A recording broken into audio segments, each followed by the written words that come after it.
Welcome to Ordinary People Doing Extraordinary Things, the podcast show. I am your host, Carrie Roberts, and I have with me yet again another wonderful guest, Miss Jan Edwards. She is the founder of Paving the Way Foundation, and she is all about leading the way in preventing child sex trafficking. So I'm really excited for this conversation, and I'm excited to have you here. Welcome, Jan.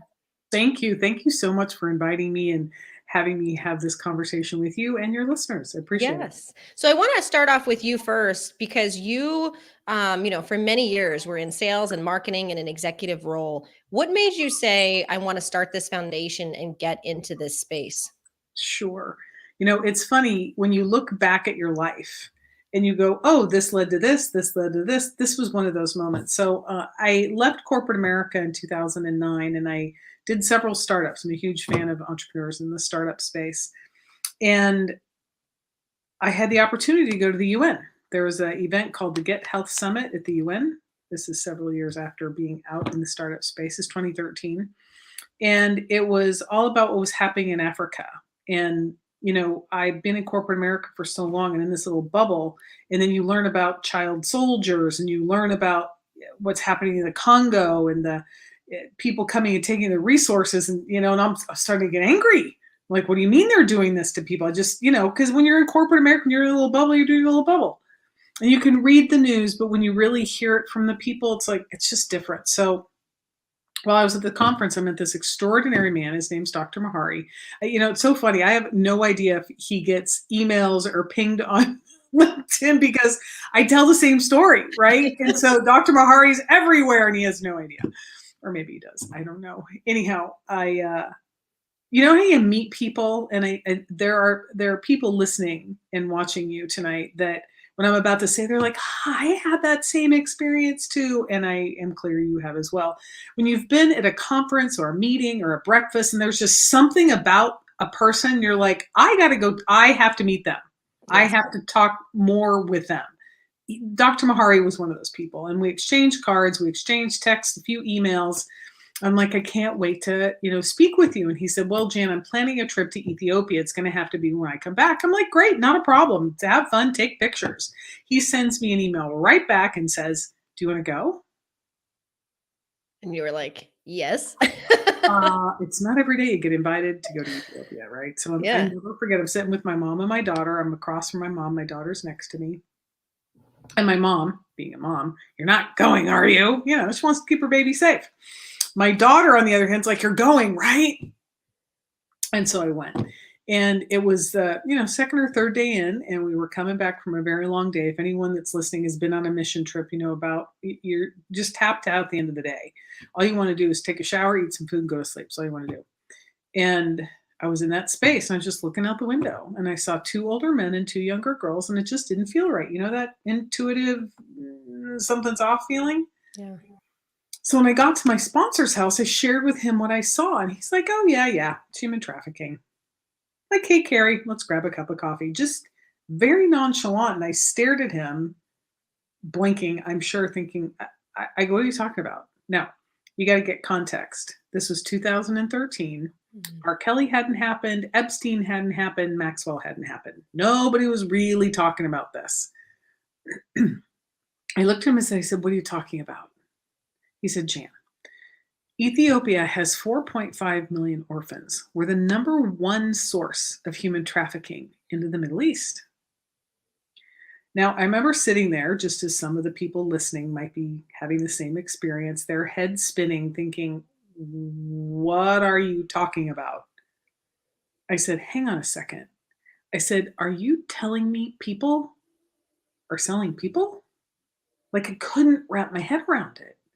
He looked at me rather incredulously, like, Jan, where you been? I'm like, well, live in Orlando, happiest place on earth. We don't really talk about this kind of thing. Yeah. And he looked at me and said, Jan, this is a $150 billion industry. Like, hello, wake up. And it was right there, got laid on my heart. So I came home, did some research, found out Florida has the third highest number of calls to the National Trafficking Hotline behind California and Texas. And the average age at the time was 11 to 14. And I remember saying to myself, Ethiopia, I'm coming for you. I haven't forgotten about them. And I got to fix my own backyard.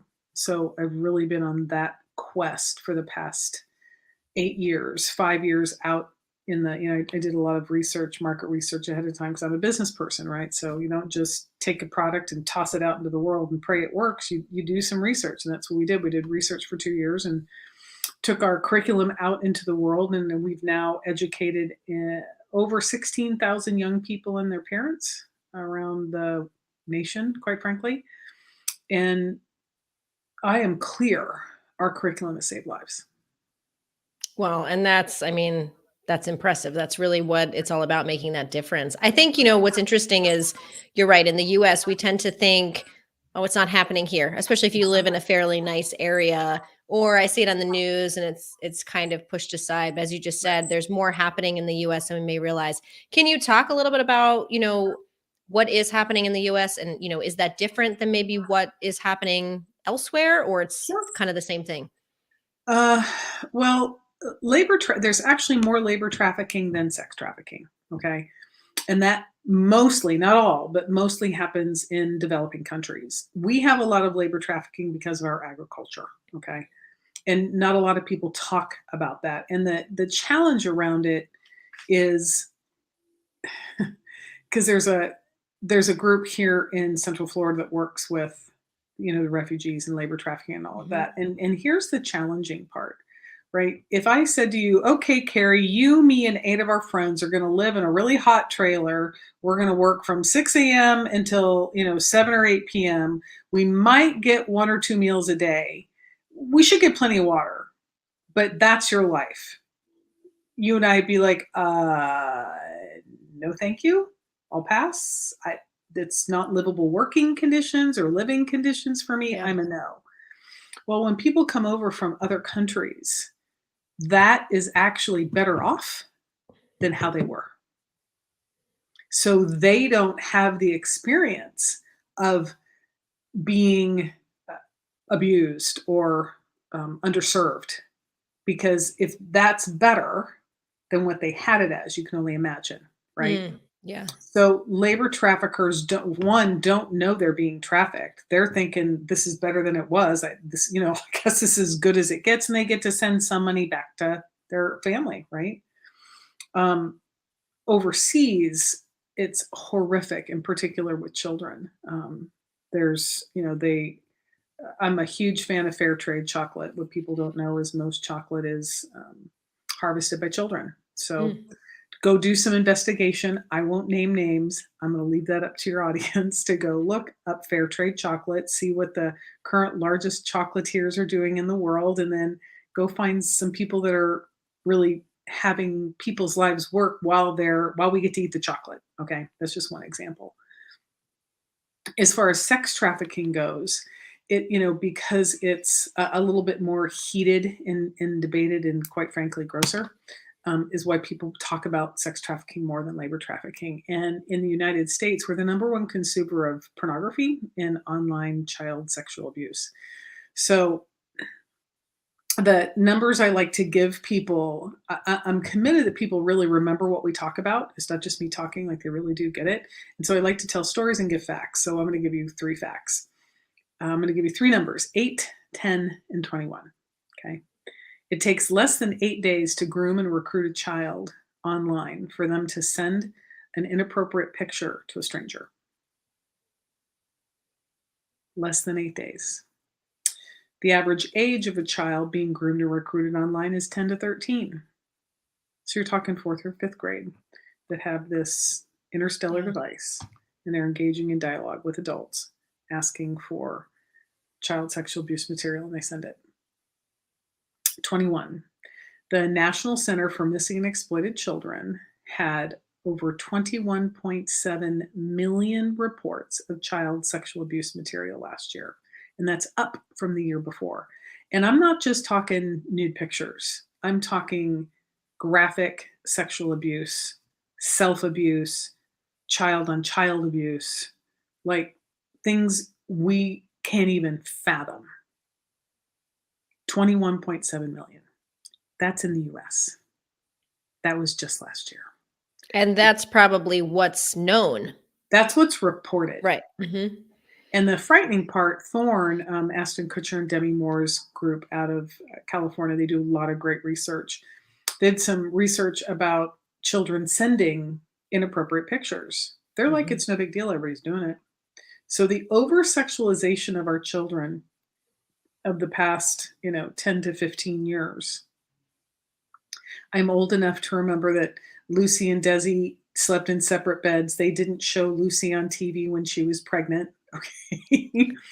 And now you go to HBO. I was watching a Netflix show called Pretty Little Things, and it's full blown teen sex. Now I fast forward through that stuff because when I'm like, oh, nope, I just want to see the dancing. Yeah. I love ballet. And I'm like, nope, fast forwarding through that. But I'm thinking, here we are, 2022, 40 odd years later, full blown sex. And so when you've got teenagers watching that on TV and then you've got some stranger asking for an inappropriate picture, you're like, okay, having no idea the long term possible ramifications of that. One, those are actors and actresses. They're actually getting paid to do that and they signed consent.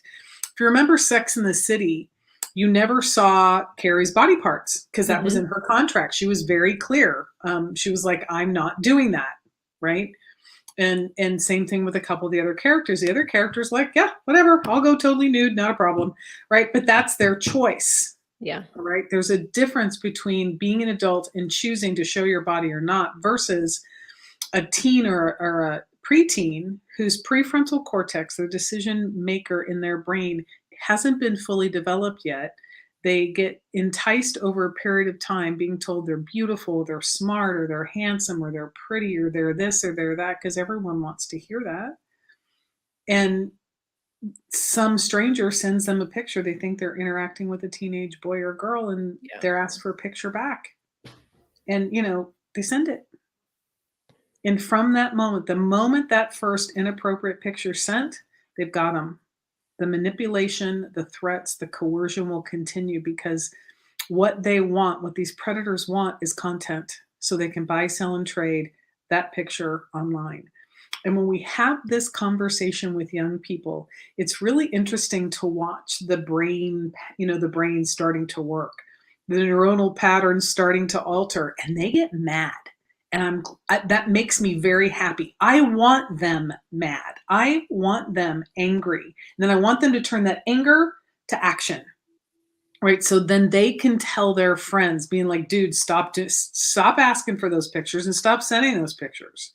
Because there were Yeah. two professional ball players. One was a football player, one was a baseball player. Both lost multi-million-dollar contracts for something stupid they did online 10 years ago. And now you've sent an inappropriate picture to a stranger who I promise you does not have your best interest in mind. And you think it's okay. Well, at some point in time, and there are actually companies that have all they do, they're part of the recruiting team. All they do is go check out your social media. That's all they do.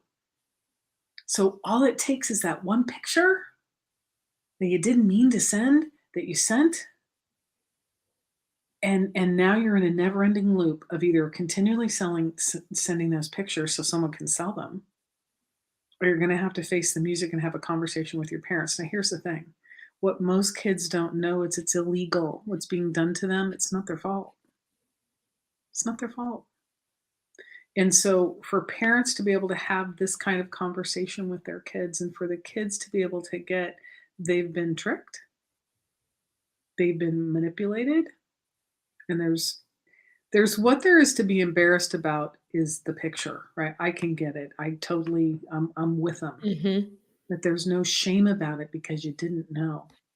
And for parents, what we really coach them is the compassion and the grace is your children are very savvy with this thing. However, they don't really fully grasp how the world works. And the world is a marvelous, spectacular place to be with some bad actors out there.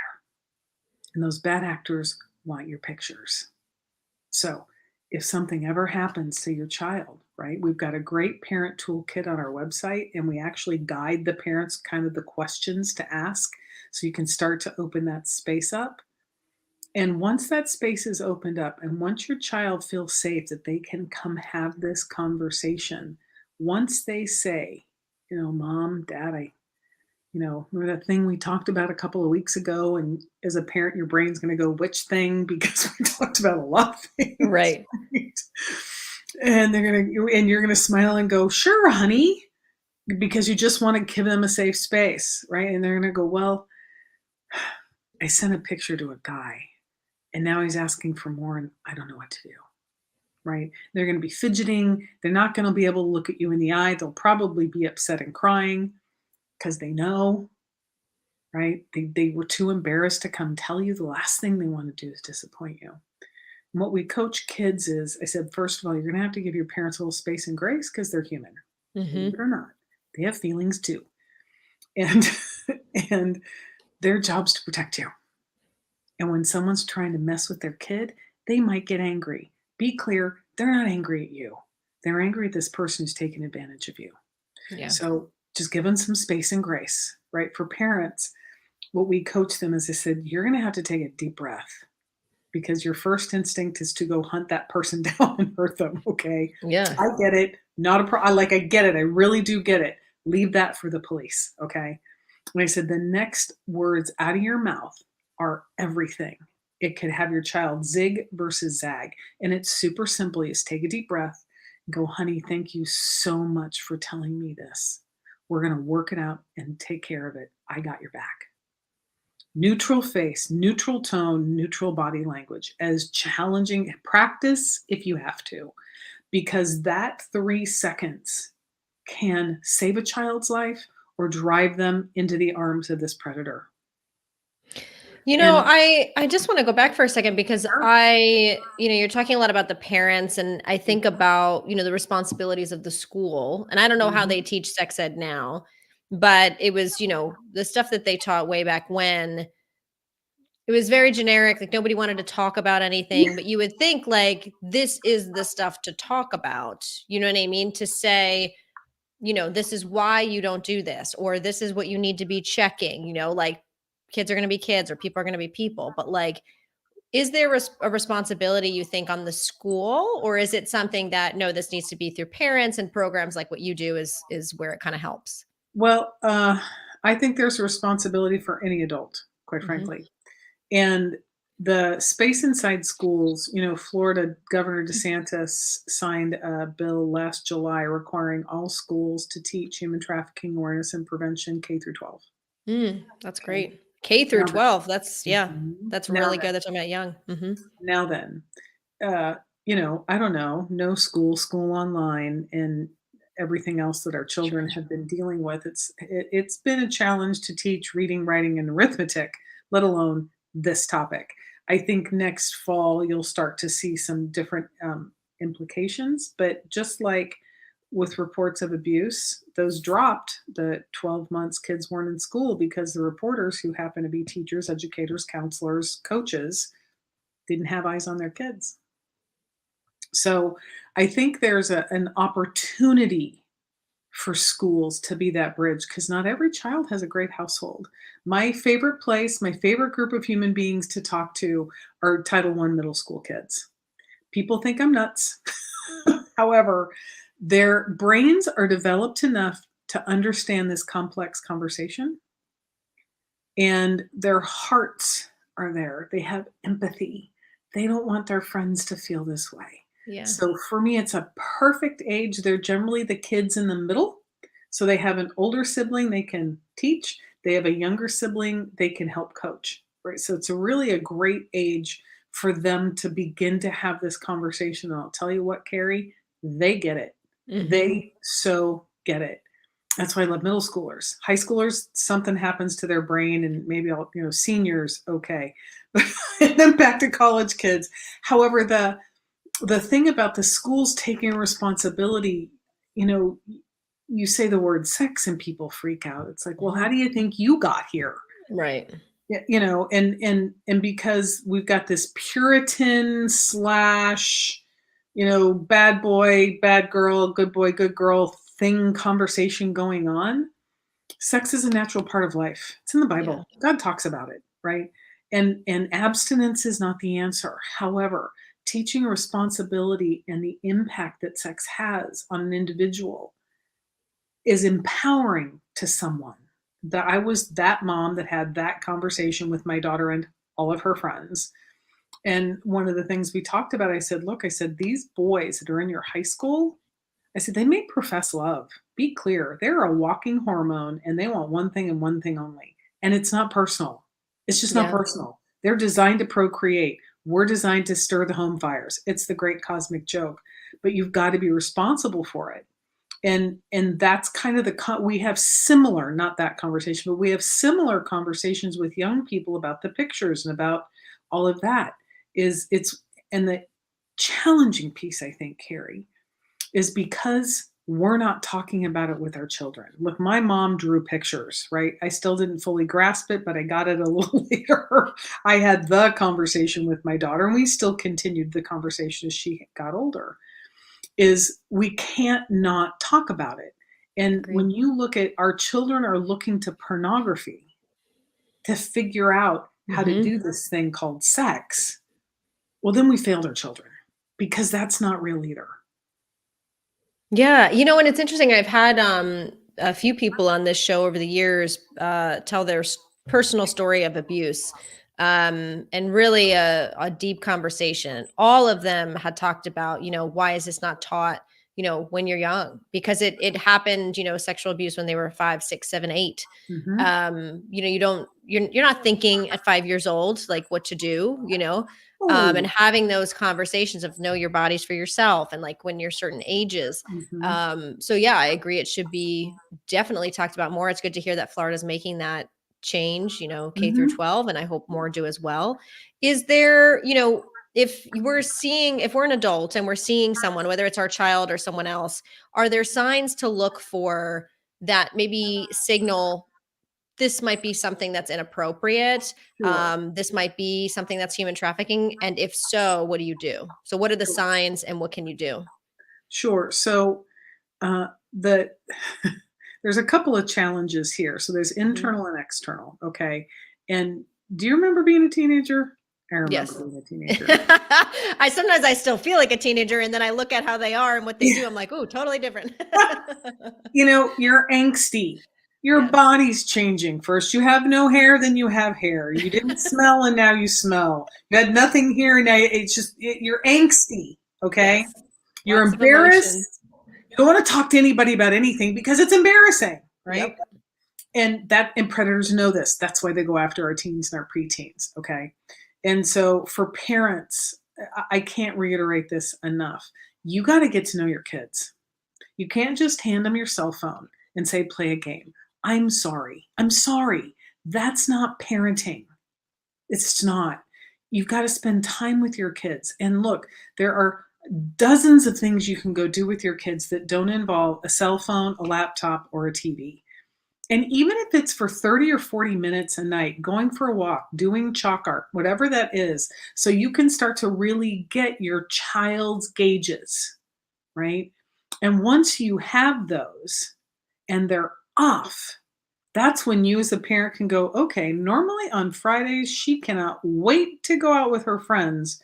Why is she holed up in her room? That's Mm. weird. That's a different behavior. Or they were so shy and closed off and, literally, turtleneck, long sleeves, long pants. It didn't show any of skin. Now all of a sudden she's starting to be interested in wearing shorter dresses and look not her age. Like, what is that? Or she's looking at fashion, like you see fashion magazines open to boudoir or whatever. You're like, hang on a second, what happened to my introverted kid? Now some of this is natural teenageness, which is the key. Is you really got to know your child, and you can only do that by being with them. So I always invite families to have the no cell phone, no electronics zone. So when you come home, cook dinner together, have them set the table, right? Sit down and have a conversation today. My daughter and I used to have a jar of ideas and things to do and things that we would plan to do. And I interviewed a Detective Joseph Scaramucci last week, and he said, he's the way we did that. He goes, we had, little stupid questions in there. When's the last time you went to a baseball game? Or when's the last time you ate a hot dog? Or, just silly conversation starters so you can really connect as a family, because that's going to keep your kids the safest, right? So Yeah. odd changes of behavior. drops in grades, brand new friend groups. So they hung out with their group of friends from third grade until high school, and now all of a sudden they don't even talk to them. That's a change in behavior, and it can be subtle. Do they have an extra phone? Do they have a different phone that you didn't buy them? That's a huge red flag. And I think the anger and the angst about something that they normally wouldn't react to is another thing. Because in our parent toolkit, we actually offer questions for parents to talk to their kids about. And if you say, hey, I was listening to this really cool podcast, the Carrie Robert podcast, and this lady was on and she was talking about human trafficking and online exploitation. And, she said, the average time it takes to groom or recruit a child is 8 days, and they do it through DMs. Have you ever heard anything about that? You just got to be curious, right? And you got to watch their behavior. Did they get all like, I have no idea, shoulders dropped, relax, or like, no, I don't know anything about that. They get defensive. Like, you just got to pay attention. Yes. So once, you kind of get through that, you have those conversations. And here's this thing I am going to share with parents. Should you discover that your child is being groomed online, that your child has sent pictures and received pictures, please keep the pictures and the texts. All of that is evidence for law enforcement. Because the automatic reaction is delete, delete, delete, turn the phone, do something. It's like, just get it away from me as far as I can. I promise you, they'll download all that stuff off the phone once you call the police, and then your child can have their phone back. It's not a problem. Go get them a burner phone for 3 days, because a child without a cell phone today is like, cut their arm off. But I'm asking parents to please, should you think, or your child comes and tells you this, your first reaction is you got to call the non-emergency number if it's during the day and get a law enforcement officer out there. The law enforcement officer might say, because in some states, teens trading nudes is illegal. And the officer might be misinformed and say, well, your child's now in trouble because they're exchanging. No, they were coerced by an adult. This is coercion and manipulation. My child is not guilty of anything. I want to talk to your human trafficking detective. Okay. Yeah. Like, your vice unit. Like, I want to talk to somebody that knows about this, right? And what there is to do is to call the non-emergency number or call 911. If you suspect it, you can also call the National Trafficking Hotline. They work in tandem with the National Center for Missing and Exploited Children, and that number is 888-3737. 888. So if you're out and about and you see a teenager by themselves and they look disheveled and they look maybe lost or unkempt or whatever that, and you just trust your gut. It's back to trusting your gut. If there's something off, there is. And you call that number and say, hey, my name's Jan Edwards. I'm in the corner of X and Y in front of XYZ convenience store, and there's a little girl here and it just doesn't look right. They'll ask you a few more questions. It's available 24 hours a day, and it's 100% anonymous. Now, if you see someone stuffing someone into a car, call 911. They're equipped to handle that. And the thing that you can do that will help them is, if you can take a picture of the license plate, get the best description you can of the people and of the car, of the environment. So when law enforcement does arrive, they know what car they're looking for. They know what people they're looking for. So many law enforcement officers have actually saved people from just a simple traffic stop, a brake light's out or their tag's not renewed. And you've got 3 or 4 young girls in the back seat, and they look terrified. That gives law enforcement an opportunity to help recover children. Yeah. Well, it's good to have that information. I think, like you said, it's trust your gut. I think sometimes people, you're like, that's weird, but should I mind my own business? Like, because the worst is, you call them and they find out everything's fine. So it's better to do something than to not. Is there, I would, again, I also think about not only parents and schools, I think about the responsibility of media, of celebrities. There's always this balance, right? I think you'll have like a female celebrity say, well, that's how I want to dress, or that's what I want to look like. I'm 30, I'm whatever, I'm 40. I should be able to do whatever I want. But now it's, you're seeing, like you said, young kids that are I think about how I looked in middle school, like braces, like a hot mess. And now you're looking at a 12-year-old and you're like, they look like they're 18 because they're doing makeup tutorials in their hair and all these different things. Do you think that that people should have a responsibility with that? Or is it kind of like, no, people should just do whatever they want. It's the parents' jobs to kind of watch their kids. So I'm a little unique in that any human being is my human being, right? Mhm. Like I'm responsible. I'm not. I was telling a friend of mine. I said, had I been in Minneapolis 2 years ago when it was happening to George Floyd, I would have been like, Carrie, you distract the cop. I'm going in, right? There have been several people that have had, videotaping a woman being raped on the subway. Stop doing that. Yeah. There's a woman being abused. Interrupt it.